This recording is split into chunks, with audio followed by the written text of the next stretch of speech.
des brebis et le conducteur va conduire ces brebis.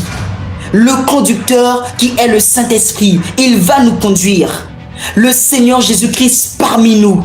Le Seigneur Jésus-Christ en nous. Encore un peu de temps et le monde ne me verra plus. Effectivement, son être physique est monté vers le trône de Dieu.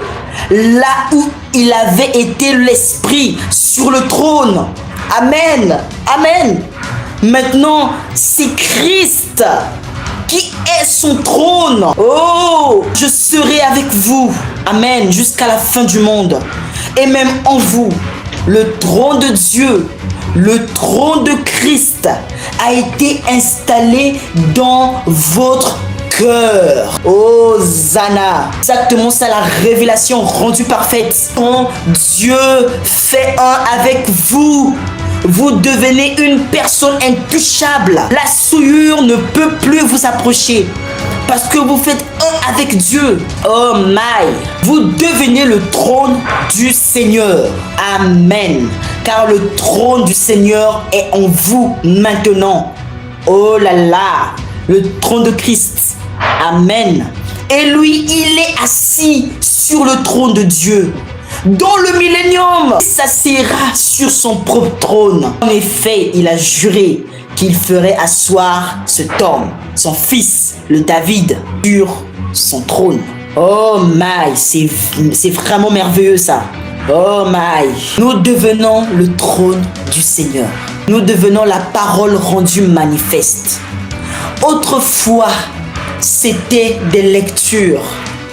Autrefois, c'était une écriture. Mais aujourd'hui, ça devient une vie. La Bible, je ne crois pas. Je ne crois pas que la Bible a été écrite pour être Bible.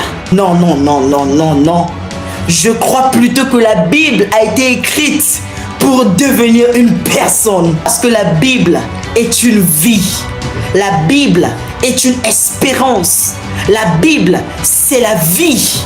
Et donc la Bible doit devenir une personne. Remarquez cela. Il avait dit quoi? Il a dit, l'homme, la parole, l'homme ne se nourrira pas seulement de pain, mais aussi de toute parole qui sortira de la bouche du Seigneur, de la bouche de Dieu. Ok? Donc l'homme ne va pas seulement se nourrir de pain, mais l'homme va aussi se nourrir de toute la parole qui va sortir de la bouche de Dieu. Maintenant, je vais vous poser une question. Est-ce que Dieu vous a déjà prêché? Est-ce qu'il vous a déjà prêché? Vous entendez une voix du ciel en train de vous prêcher? Comment on l'écoute nous tous comme ça? Non. Dieu est entré dans des hommes pour que sa parole puisse passer.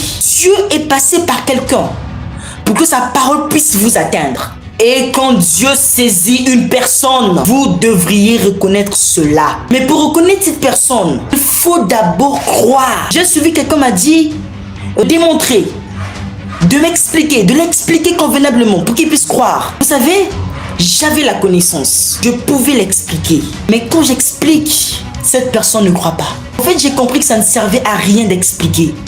Ce qu'il fallait, c'était la foi. On vous parlera de la parole. Mais la parole, c'est pas un truc qui se réfléchit.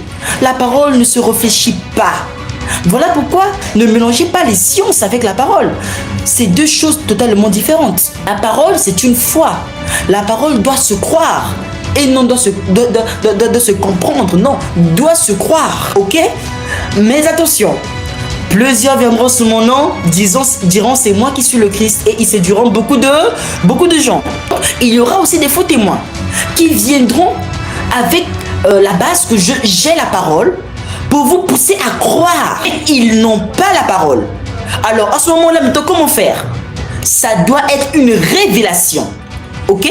Ce que je sais, c'est que si vous êtes vraiment prédestiné, à connaître la vérité, je sais une seule chose, la vérité vous affranchira. Je sais une seule chose, la vérité vous touchera. Je sais une seule chose, la vérité vous croisera sur votre chemin. Même si ça peut prendre 2 ans, même si ça peut prendre 5 ans, elle finira par vous croiser cette vérité.